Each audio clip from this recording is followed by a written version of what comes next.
collar caught the candlelight first. A child-sized band of dull gray iron, slick where blood had pooled and gone tacky along its lower curve, locked too tight around a throat too small to carry it. The light shivered because Vera's hand was shivering, and the candle she had lowered to find a dropped blanket was now lighting something her mind refused for a full breath to name. Under the bed frame, pressed flat against the warped boards, as if trying to become part of the wood itself, was a pup. Gray along the spine, white at the muzzle and the small tucked paws. A few moons old, no more. Ribs caved in a shape ribs were not meant to make. Breath coming in the shallow, stuttered way of a thing already half across. The iron at its throat hummed in a register her teeth heard before her ears did. The resonance of a metal forged for one purpose and one only, which was to put out the light in things like her. She had not let her hands touch living bone since the morning her clan made her swear they never would. She had spoken the oath in front of 3 elders and a fire that smelled of green pine. She had stood very still while the eldest pressed her thumb to Vera's brow and said the word that meant cursed and the word that meant exile in the same breath. She had walked away from that fire with the taste of pine smoke in her mouth and the understanding that her hands, the hands that had hummed bone closed since she was 9, were now a weapon she had sworn never to draw again. She had bought this sagging cottage at the forest's edge with the last of her coin and a small bag of silver pins she had not earned honestly and did not want to think about. And she had meant to disappear into it, the way smoke disappears into rafters. Quiet. Harmless. Done. She had been inside the cottage for less than 4 hours. The blanket had slid off the bed while she was wrestling the shutters closed against a wind that smelled too much like snow for the season. She had knelt to retrieve it. The candle had tilted. The light had found the iron. And the iron had found her back.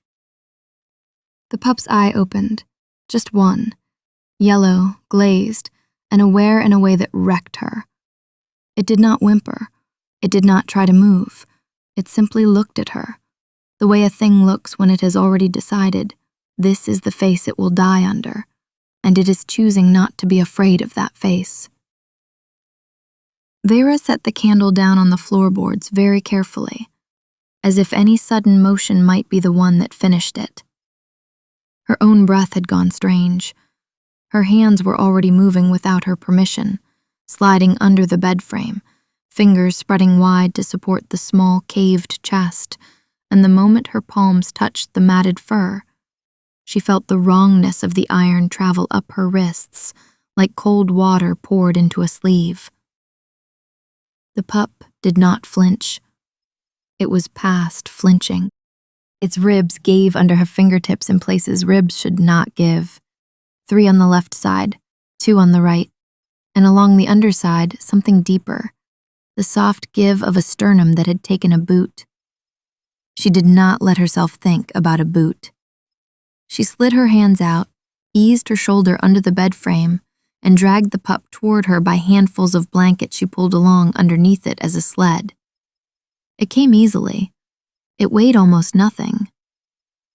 When she had it out into the candlelight, she saw the rest. The fur at its flanks was crusted black. One ear was torn through. The collar had been locked with a hinged pin she could see the head of, square and flush. And there was no key on the floor, and no key in the room, and the iron itself was already at work, dulling the small body's own healing, holding it in the broken shape someone had put it in. She knew, with the cold clarity of a person who has spent her life reading the language of breaks, that without intervention, this pup had perhaps an hour. Less if the bleeding inside had not stopped. More if she was willing to do the one thing she had sworn on fire and pine smoke and her own life never to do again. She sat back on her heels. She looked at her own hands in the candlelight. They were a healer's hands. They had always been a healer's hands. She had spent a year now trying to teach them to be something else, anything else. Hands that scrubbed pots and chopped onions and hauled water and never, ever hummed a bone closed. She had been good at that teaching. She had almost believed it. The pup made a small sound, not a whimper, a breath that wanted to be a whimper and could not climb that high. Vera closed her eyes for 1 second. She thought of the elder's thumb on her brow.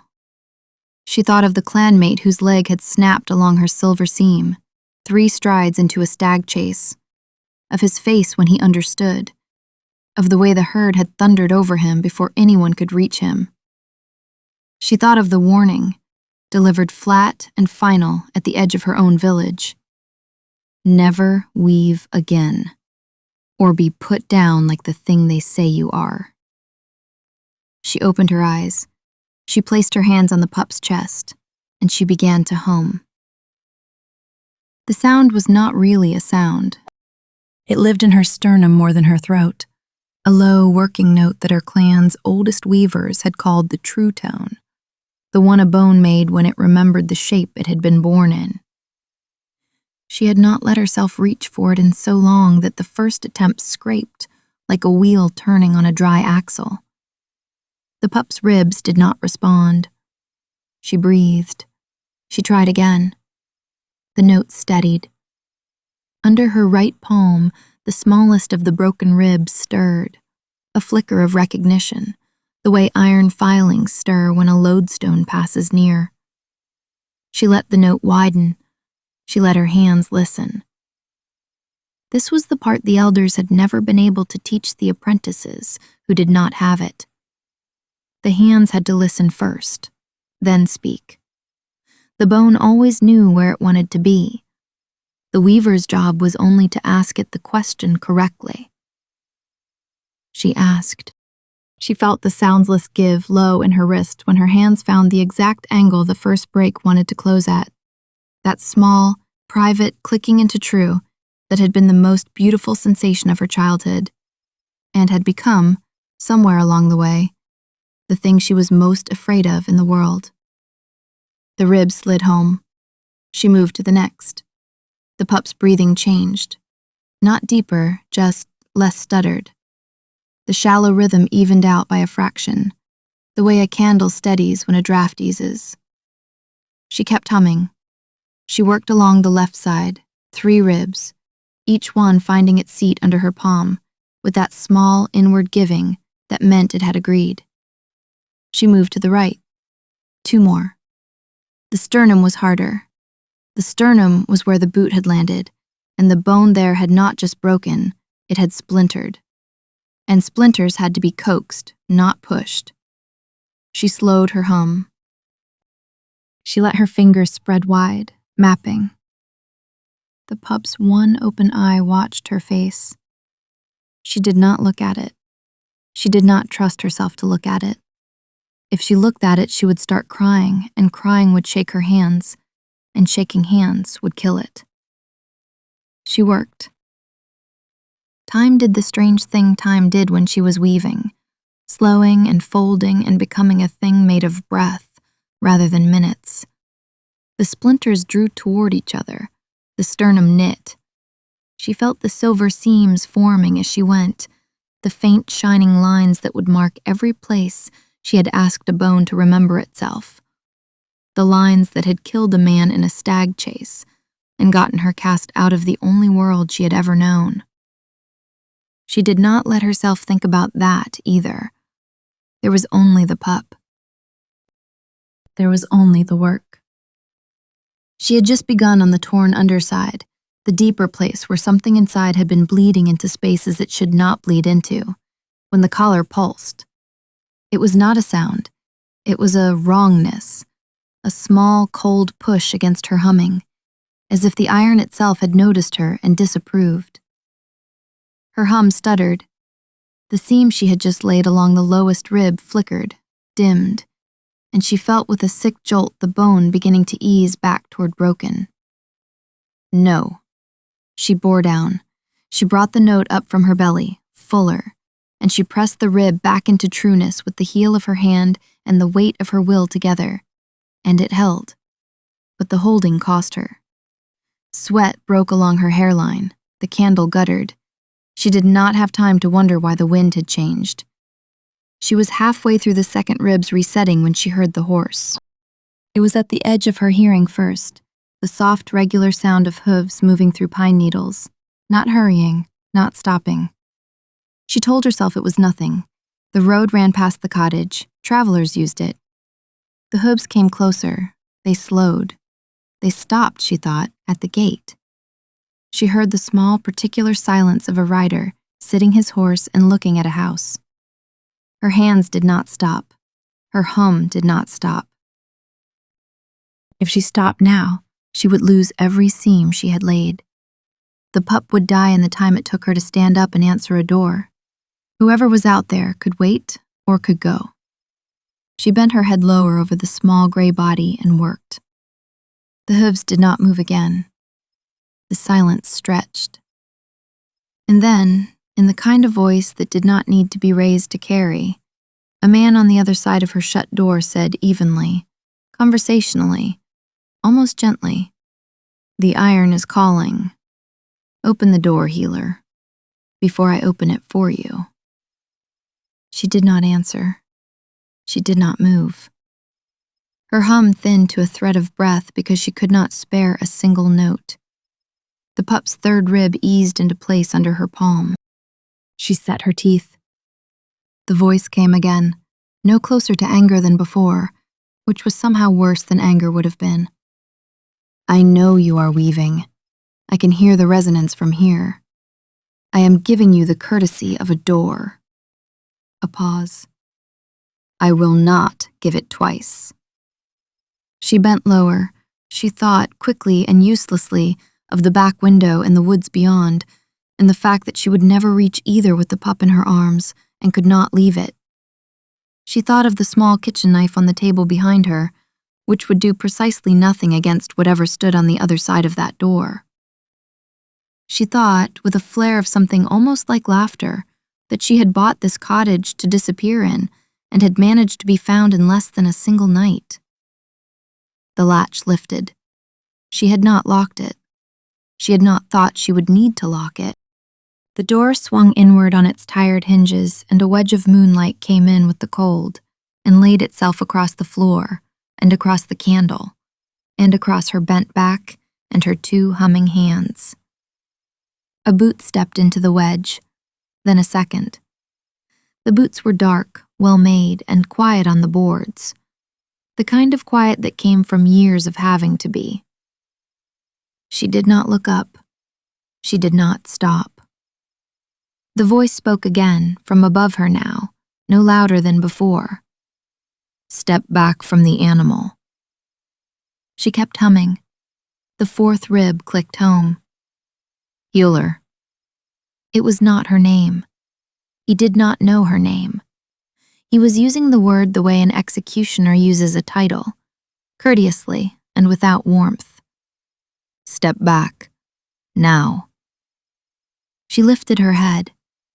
The man standing in her doorway was tall in a way that made the doorway look poorly built. His coat was dark wool, plain, cut for movement, and at the collar of it was pinned a small gray badge in the shape of a severed loop. And she knew that badge the way she knew the iron at the pup's throat, because they had been forged in the same place, by the same people, for the same purpose. A hound of the severance. A sworn officer of the order whose entire trade was hunting down gifted ones like her, fitting collars like the one on the pup, and walking the collared back to a cell or a pyre, depending on the mood of the council that month.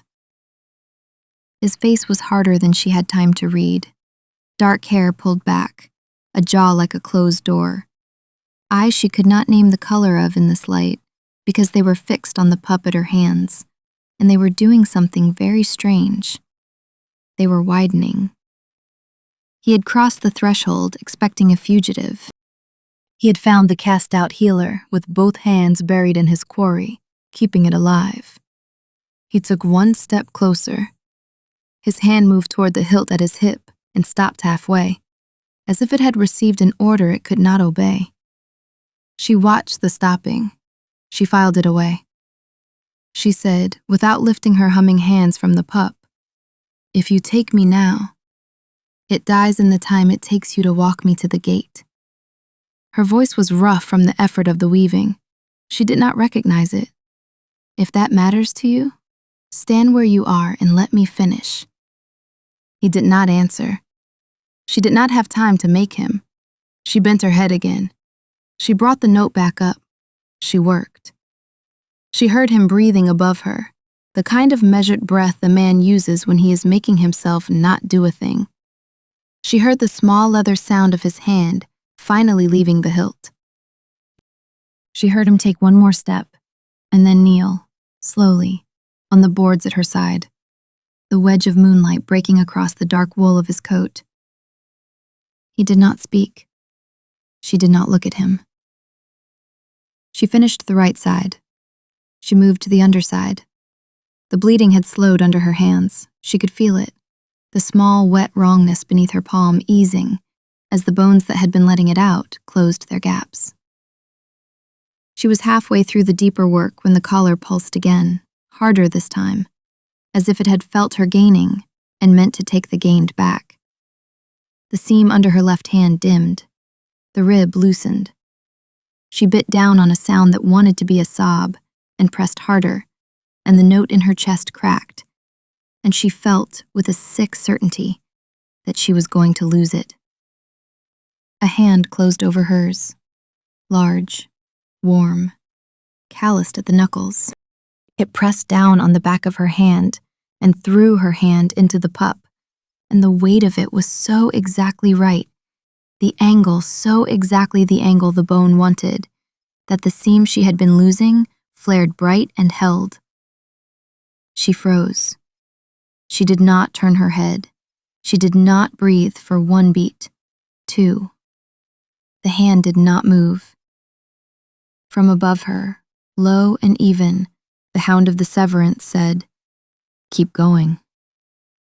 She could not afford to argue. She kept going. She worked. He did not move his hand. The note in her chest thinned and steadied and thinned again, and each time it threatened to break, she felt the small pressure of his palm anchor her wrist, and the seam beneath them would brighten and stay. She did not understand. She did not have the spare breath to ask. She mended the underside. She mended the long bruised stretch above the hip where something had been kicked into the wrong place. She mended the small fracture along the left foreleg she had not seen until her hands were already there. The pup's breathing came up out of its stuttering and became simply quiet, the way a sleeping animal breathes, and at some point during the long working, its one open eye had drifted closed, not into death, but into the deep healing dark of an animal that has decided to trust the hands on it. She did not know how long it took.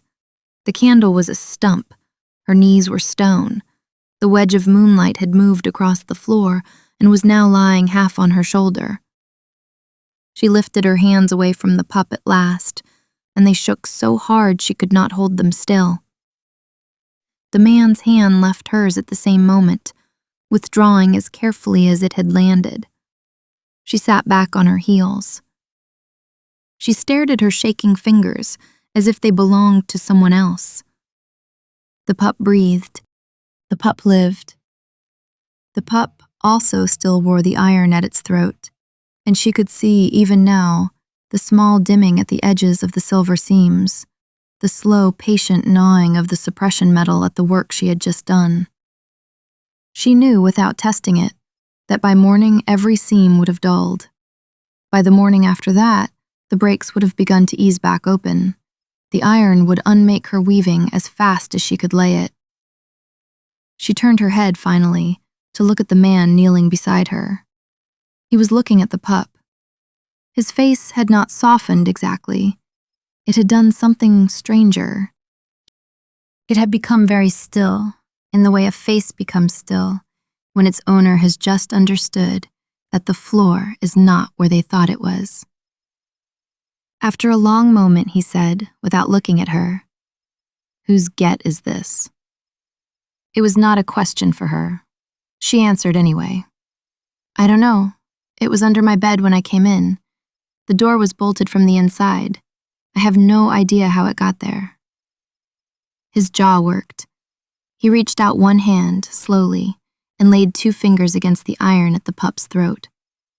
He held them there a breath. He drew them back. He said, in a voice she did not yet have the measure of, "This collar was forged in the undervault at Severance Hold. I would know the resonance anywhere. There are 11 of these in the world. I have personally locked 4 of them." She said nothing. He turned his head. His eyes were gray, she saw now, the gray of a winter sky at the moment it decides to snow. They were not kind. They were not cruel.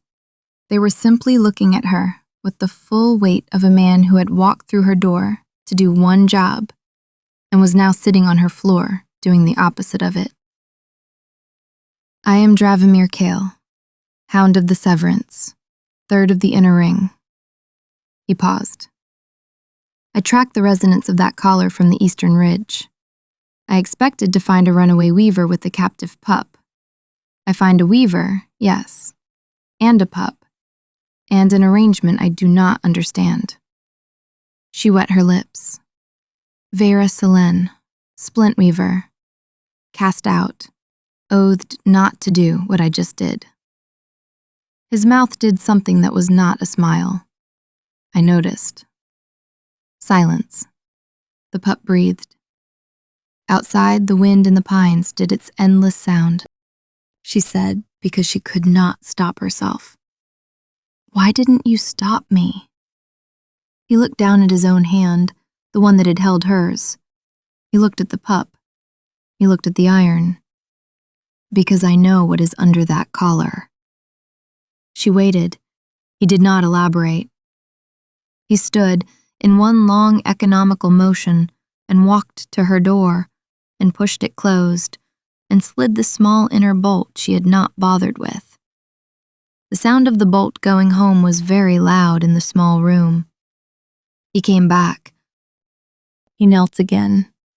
He said in the same level voice, "The pup is the lost get of the line my order serves, the bloodline we are sworn to protect.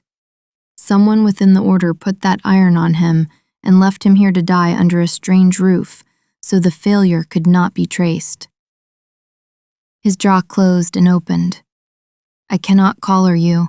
I cannot leave him. I cannot take him to the hold. I cannot take you to the hold. There is no road from this floor that ends anywhere. I am still a hound at the end of it." He looked at her. "Do you understand what you have done to me, healer?" She did. She also understood, with the clarity that came from somewhere below thought, that the iron was already gnawing at her work, and that the only thing that had held her seam steady through the worst of it was his hand on hers. She drew a breath that felt like the first real one she had taken since the candle had found the collar. "I understand, and I am going to need you to do it again." He did not pretend not to know what she meant. He looked down at his own right hand as if it had betrayed him already and would do so again before sunrise. She watched the calculation move across his face, the long, slow accounting of a man weighing his oath against an animal's breathing. She had no leverage. She had no offer. She was a cast-out splint lever in a borrowed cottage with a dying pup and an executioner kneeling at her side. Everything she had said since he came through the door had been the truth, because the truth had been the only currency left to her. He took, finally, a long, slow breath. "Show me."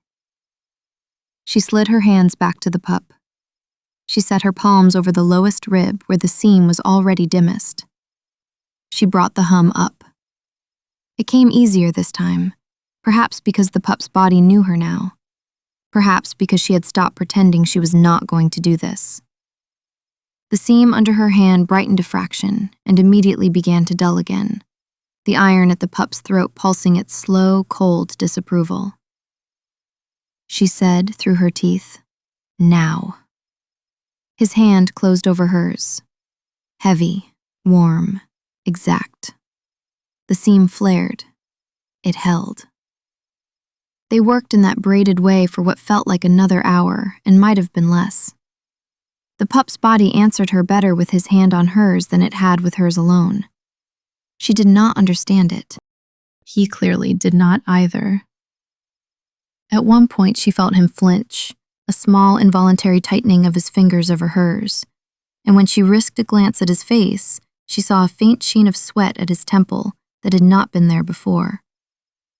The badge at his collar caught the candlelight, and she saw, or thought she saw, the smallest dimming at one edge of it, as if the metal of the loop had registered that the hand of its sworn officer was at this moment holding a forbidden weaver's hand, steady through forbidden work. He felt her look. He did not turn his head. "Don't stop." She didn't. When they finally lifted their hands together, the pup's chest rose and fell in a rhythm so even that for a moment she was afraid to trust it. The seams glowed faintly through the fur, silver tracery along ribs and forelimb and sternum. And although she could still feel the iron working against them, the working was slower now, as if her weaving and his anchoring had together set something in the bone the iron would have to chew through layer by layer, instead of unraveling at a touch. She drew her hands back into her lap. He drew his back into his. They did not look at each other for a long moment. She said finally, because someone had to say something, "I have water and bread. I have nothing else." Water.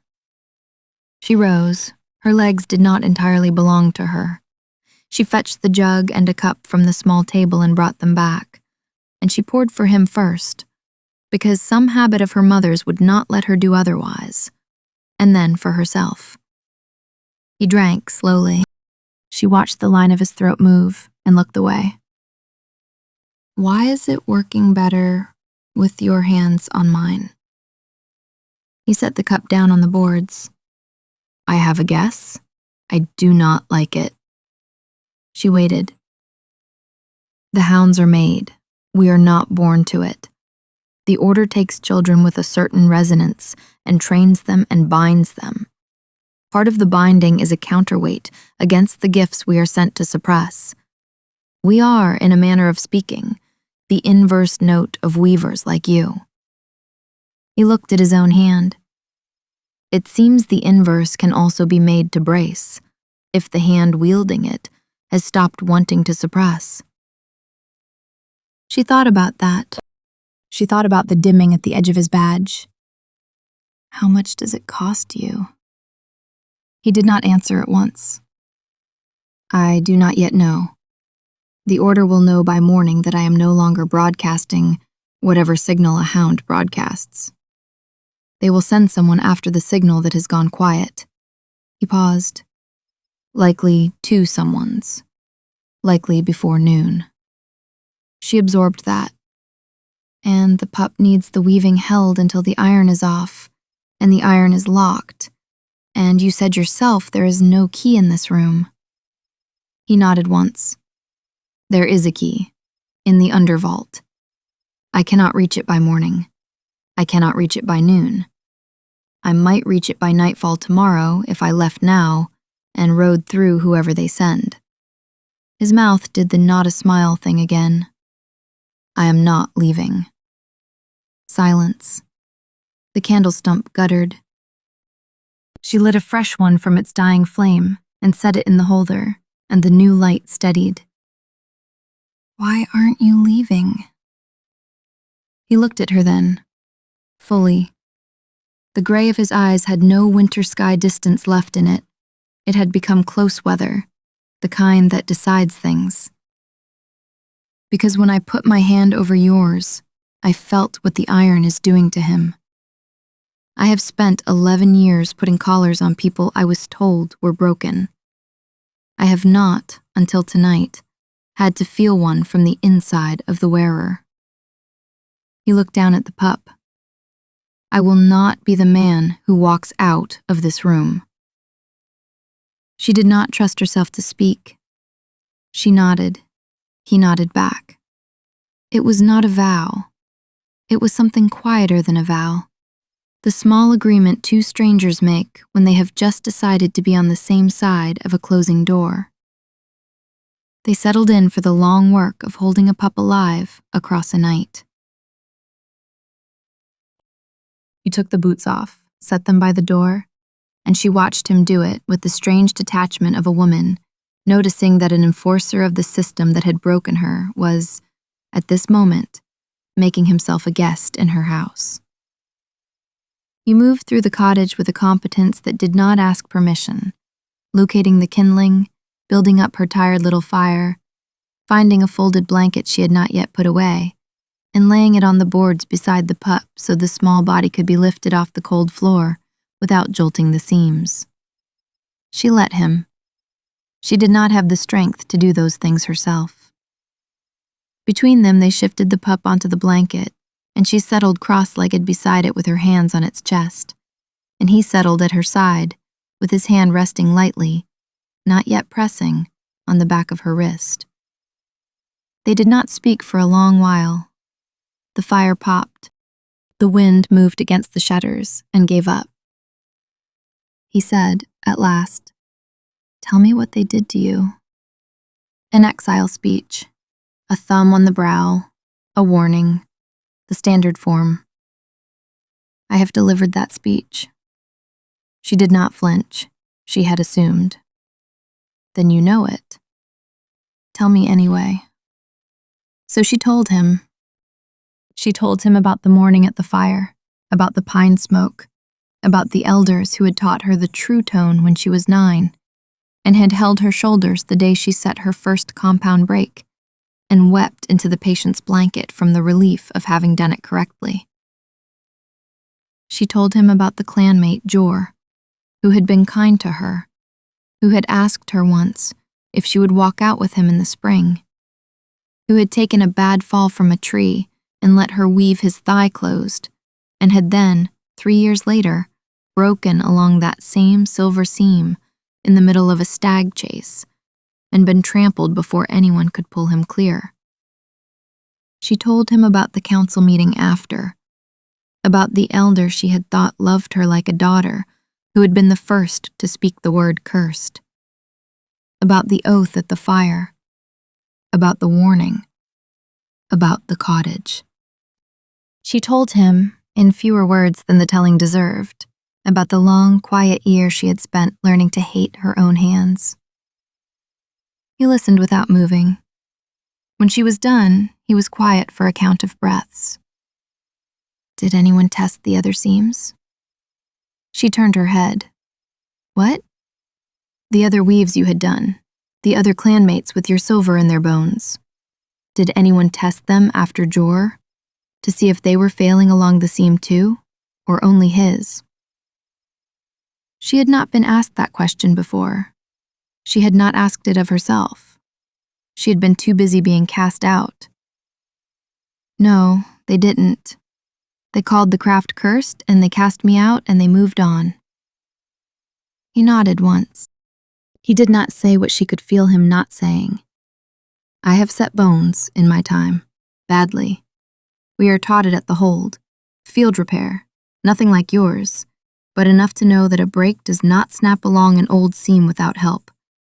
Something has to pull it open. A blow, a bad angle, a poison, a metal. He paused, very slightly, on the last word. She felt the pause land in her chest like a small, clean stone. What are you saying? I am saying I do not know what killed your clanmate, but I would not, in your place, take their verdict as the only verdict. Silence. She looked down at her hands on the pup. She did not let herself think about what he had just opened.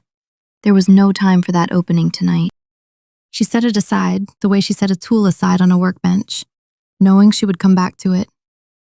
She said, instead, because she had to give him something back, Tell me how a hound is made." He did not look at her. He told her. He told her in the same level voice he had used at her door, but slower, with the small spaces between sentences that men leave when they are deciding which true things to say and which to keep. He had been 7.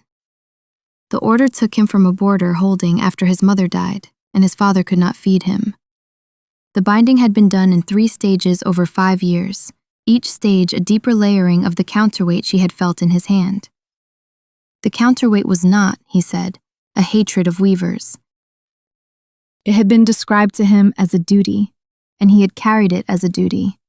And he had told himself for 11 years that the people he collared were people who had hurt others by misuse of a gift, and that he was the price the world paid to keep the gift from running loose. I believed it.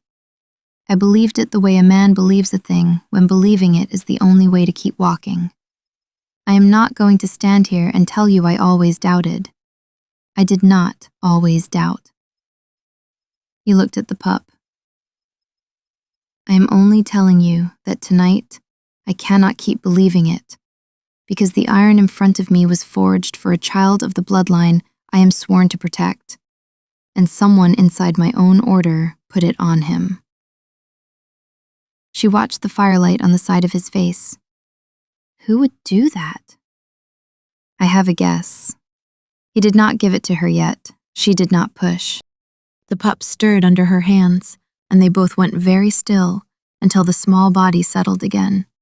And when it had, he eased his hand more fully over hers, and the seams under her palms brightened faintly, even though she was not actively weaving, simply maintaining, simply present.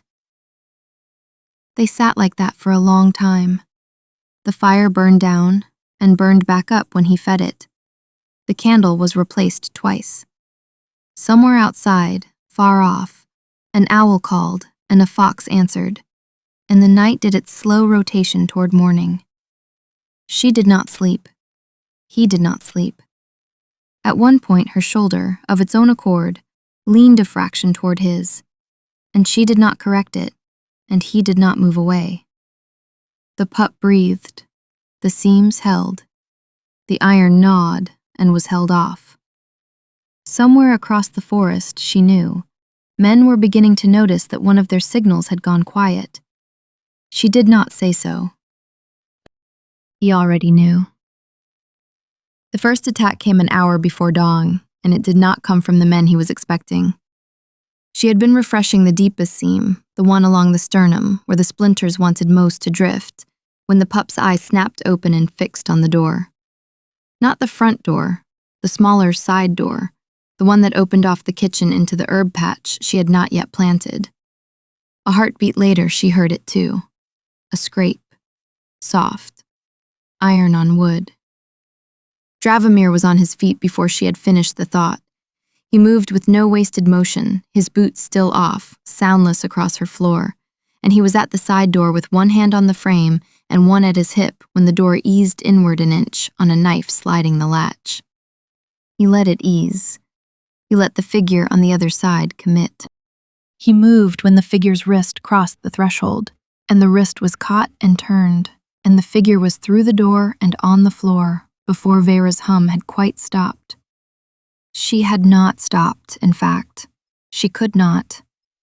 She kept her hands on the pup and her notes steady and watched, sideways, what her enforcer did to the man on her kitchen floor. He did not kill him. She noticed that. He pinned him, very efficiently, with one knee at the small of the back and one hand at the back of the neck, and he leaned down close to the man's ear. Name. The man on the floor said a word that was not a name. Dravomir leaned harder. The man said a name. Who sent you? The man did not answer. I can ask 3 more times before I have to stop being polite. The man said another name. Dravomir went very still. Whatever the name was, it cost him. She watched the cost move through his shoulders. Alone. 2 more on the ridge. Dravamir nodded once. He did something to the back of the man's neck with 2 fingers that made the man go limp without going dead. He stood. He looked at the limp man on her floor for one breath. He bent, lifted him under the arms, dragged him neatly to the corner behind her wood box, and propped him there in a sitting position that would not break any ribs. He came back to her. He knelt. He set his hand over hers without asking. The seam she had been losing flared and held. Keep going. She kept going. When the pup's breathing had evened back out, she risked a glance at his face. It had closed again, in the way it had been closed when he first came through her door. But it was a different closed now. The closing of a man who has just been told something he had not let himself believe. The name. Later. Was it the one you guessed? A pause. Yes. She did not press. She finished the sternum. She lifted her hands. She sat back. The 2 on the ridge will come in 20 minutes when this one does not return. They will not come polite. She looked at the door he had not yet bolted. She looked at the small gray shape on the blanket between them.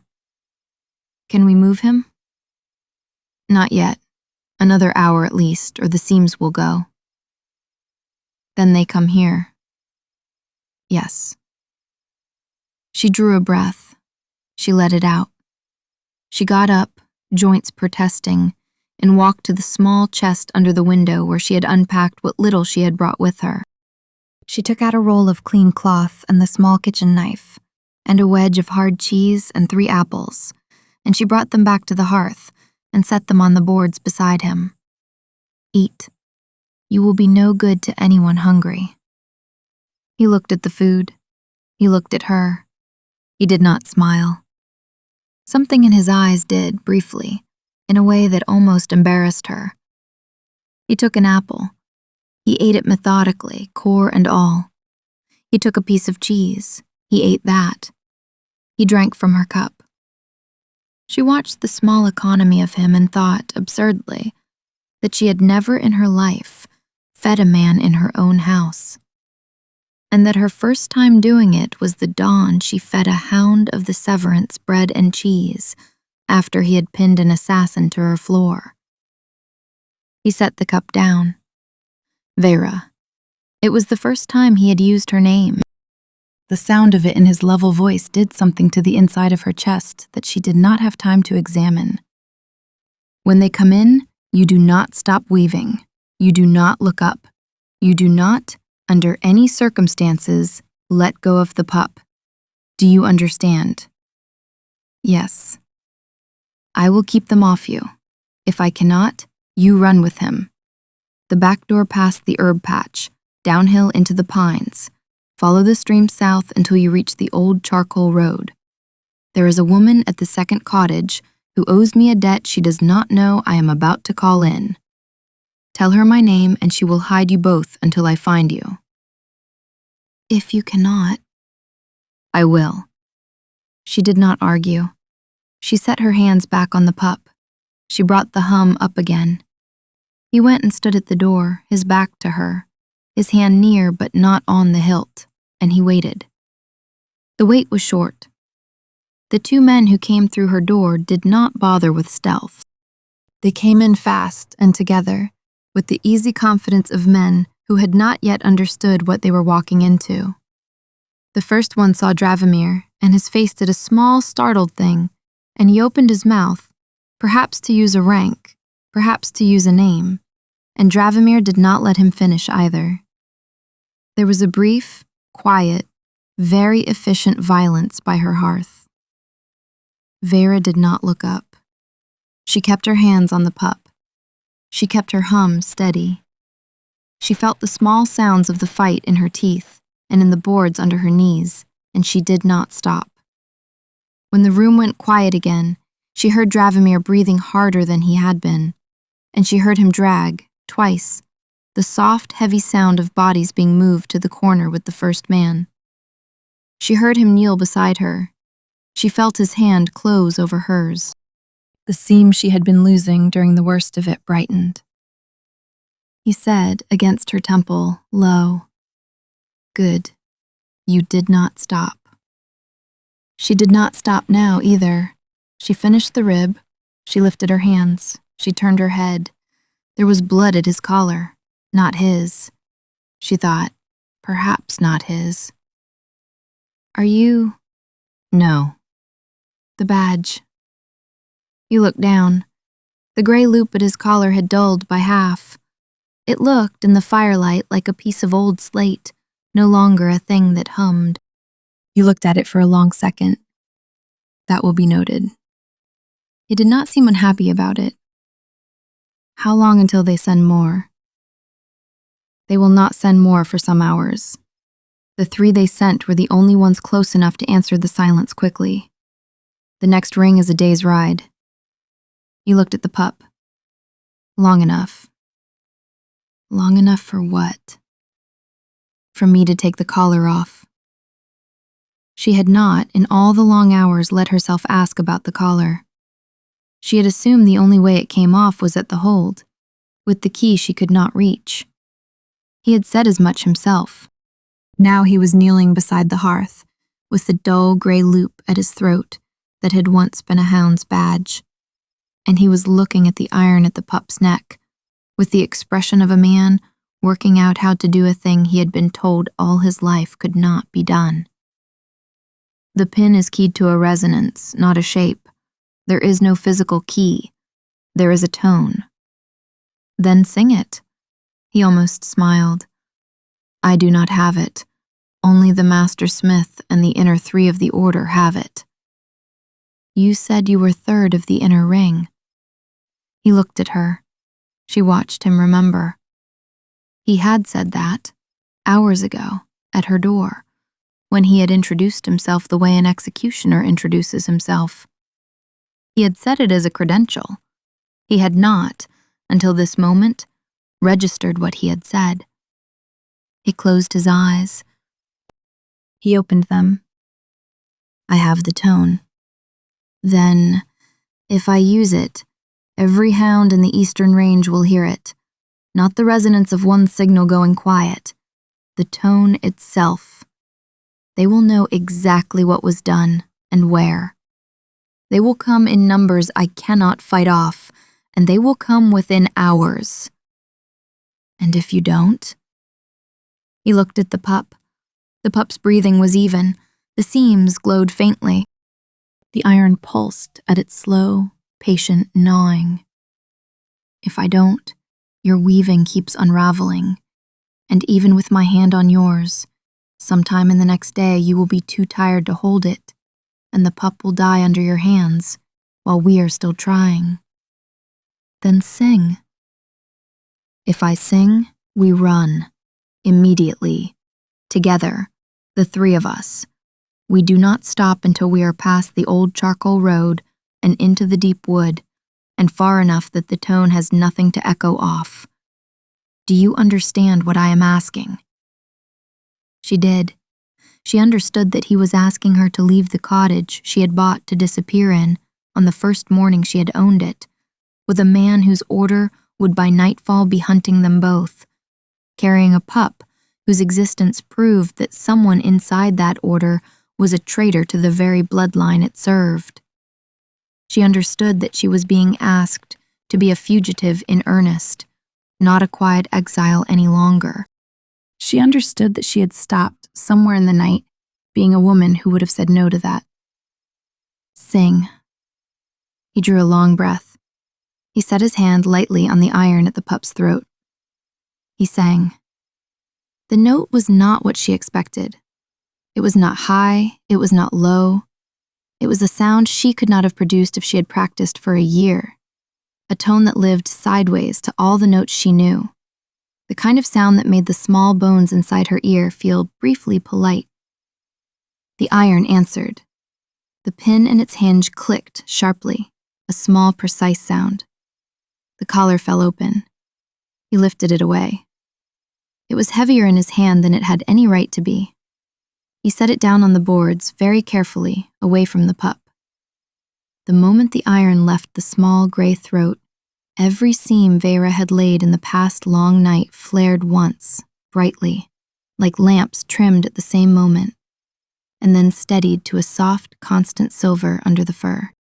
She felt them settle. She felt, in the wrist she had not realized was still aching, the soundless give of bones finally agreeing, in a body, to stay where she had asked them to be. She did not let herself cry. She would cry later, possibly for a long time. Pack, anything you cannot leave. We go in 5 minutes. She got up. Her legs worked. She moved through her cottage as if she had lived in it for years instead of hours, and she found that what she could not leave fit into a single small bundle, a clean shift, a comb that had been her mother's, the small carving of a wren that had survived everything, the jug of water already half empty, a heel of bread. She came back to the hearth. He had wrapped the pup loosely in the blanket and lifted it into the crook of his arm, and the pup had not woken, which she chose to take as trust rather than weakness. Door. Bolted from the outside, the bolt is rusted. They will think we never left. He nodded. He liked that. They went out the back, through the herb patch she would never plant, and down through the pines, as the sky over the eastern ridge went from black to the dark blue that comes before gray. He walked ahead. She walked behind. The pup breathed in his arm. The dull badge at his collar caught no light at all. They reached the stream. They followed it south. At one point, an hour in, he stopped and turned and looked at her, fully, the way he had not had time to look at her in the cottage. And she saw the cost of the night on his face for the first time, and she felt, with a small surprised steadiness, that the cost was bearable to him, that he was not regretting any of it, and that he was, in fact, waiting to see whether she was. She walked the last 3 steps to him. She set her hand, briefly, on the back of the one that held the pup. South. South. They walked on. The old charcoal road was where he had said it would be. The woman at the second cottage was small and gray and did not look like anyone's debtor, and did not ask any questions when she opened her door and saw the 2 of them on her step with a pup in a blanket. She looked at Dravomir. She looked at the dulled badge. She said one word, which was his name. He said one word back, which was hers. The name was Dortha.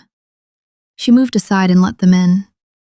The cottage was warmer than Vera's had been and smelled of dried thyme and wood smoke, and there was a low pallet by the fire that Dortha pointed to without speaking, and Dravomir laid the pup down on it, and Vera knelt beside it without being asked, and set her hands on the small chest, and the seams brightened under her palms without her even humming, as if the bones now knew her well enough to greet her. Dortha brought bread. She brought broth. She brought a cup of something dark and bitter that she pressed into Dravomir's hand. Drink it, all of it, then sit down before you fall. He drank. He sat. He did not fall, quite. Thera watched him from across the hearth and thought, with a small, private clarity, that she had not yet seen him still, that he had been moving, or watching, or holding for every hour she had known him, and that the stillness now sitting in his shoulders was the most relaxed thing about him she had observed. Dortha came and sat beside Vera and looked at the pup for a long while. Whose? His order says the bloodline it serves. Ah. She did not seem surprised. There has been word, this last year, of a small one missing from the southern hold. Quietly, not spoken of. The kind of missing that is not allowed to be a search. She looked at Dravomir. Was it? He nodded. Then someone inside has been working a long game. She did not say more. She got up and went to her kettle. Thera looked at Dravomir. He did not meet her eyes. He said to the fire, "The name the first man gave me was a man I have called my commander for 9 years. He stood as witness when I took the 3rd ring. He told me, when I was a boy, that the worst thing a hound could do was hesitate. He told me a great many other things. His jaw worked. I will deal with him. Not today. Today we sleep. Sleep. Yes, Dortha will keep watch. She has done it for me before. I trust her. Dortha from the kettle said, I trust me too. Vera felt, absurdly, the corners of her mouth lift. She had not smiled in a year. The smile cost her almost nothing. Dortha brought blankets. She made up a second pallet beside the pups. She set Vera on it and did not give her room to argue. Vera lay down. The seams under her hand pulsed faintly through the fur and were quiet. She thought she would not sleep. She slept. When she woke, the light through Dortha's small window was the gold of late afternoon, and Dravomir was sitting on a low stool by the pup with his hand resting lightly on the small gray side, as if he had been doing so for hours and was not yet ready to stop. He looked at her. He did not say anything. He did not need to. She sat up. She put her hand next to his on the pup. She felt the small, steady give of bones that had decided, finally, to stay. The pup stirred. The one yellow eye opened. The other yellow eye opened. He looked at her. He looked at Dravomir. He made a small sound that was not quite a whimper and not quite a yip, and was, unmistakably, a question. Yes, we are still here. The pup closed his eyes. He went back to sleep. Vera felt, behind her own ribs, something that was not a hum or a thread or a pull, because she would not let it be any of those things, but was a small, new steadiness, the kind a person feels when they realize they have, without noticing, stood up. She looked at Dravomir. He looked at her. What now? Now we keep him alive. After that, we find out who put the iron on him. After that, I think after that is allowed to be later. He looked at her for a long moment. The gray of his eyes was no longer winter. It was something closer to the inside of a forge after the work is done, banked, warm. Yes, later is allowed. Dortha, from the corner, where she was chopping something with brisk efficiency, said, without looking up, There is stew in an hour. Neither of you is leaving this house tonight. Tomorrow you can begin being heroes again. Tonight you eat and sleep and let an old woman fuss. Yes, ma'am. Yes, Dortha. Better. The stew came. They ate. The pup woke long enough to be coaxed into a few spoonfuls of broth and a soft piece of bread, and his tail, which Vera had not been sure was still capable of it, moved once against the blanket. She felt that small motion in her chest, the way she had felt the give of his ribs under her hands, the small, private moment of a thing agreeing to be alive. She looked across the hearth at the man who had walked through her door to collar her, and was now feeding broth to the pup he had been sent to retrieve, and she thought, with the calm of a woman who has stopped trying to outrun her own life, that she did not, in fact, know what the rest of her years were going to look like, but she was going to find out in company, and that was a thing she had not let herself want in a very long time. They stayed at Dortha's 3 days, then moved on. Dravomir knew a place. He always knew a place. They went deeper into the wood than Vera had ever been, by paths he chose for their lack of name, and they came at last to a cabin in a clearing where a stream curved past a flat stone that had been worn smooth by generations of someone's washing. The cabin had been someone's once and was no one's now. He told her, briefly, whose it had been. The telling was short. She did not press. They mended the roof. They cleared the chimney. They built a pen at the back for the pup to be safe in when he began to run, which he did, faster than she had thought possible, on legs that bore her silver seams along their lengths and held. She named him, eventually, after weeks of refusing to. She called him Maddie, which was a name from her grandmother's side that meant small and stubborn. And the pup answered to it with the easy entitlement of a creature who had always been going to be called something. Dravomir did not laugh at the name.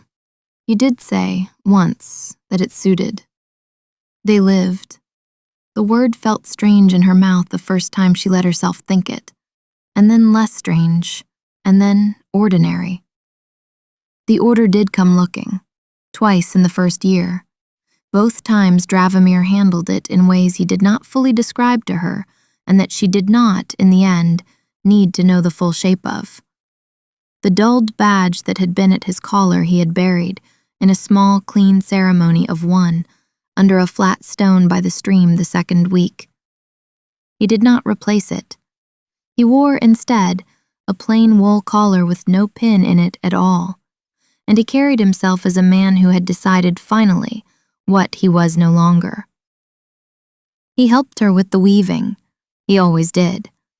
Word spread, the way word does in deep woods, that there was a healer at the bent stream who could set bones that other healers could not, and that her seams were silver, and that she did not turn people away, and that she was always accompanied by a tall, quiet man who looked at strangers in a way that made strangers behave.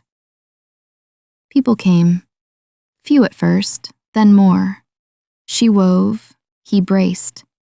The seams she laid with his hand over hers held in ways her early seams had not, and she understood, slowly, what he had begun to suggest that first long night by her hearth.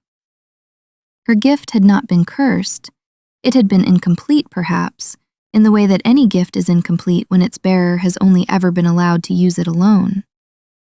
Or perhaps Jor's death had been what Dravomir had quietly never stopped suspecting. A thing done to a man with silver in his bones by someone who knew exactly which metals undid that silver.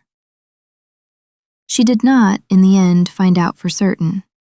She decided, after a long time of carrying the question, that not knowing was a thing she could live with, as long as the living was this. She did not weave again for her old clan. She did not return to them. They did not come looking for her. She thought, sometimes, of the elder whose thumb had been on her brow at the fire, and she did not forgive that elder. But she stopped, somewhere in the third year, spending nights on it. Maddie grew. He did not stay small.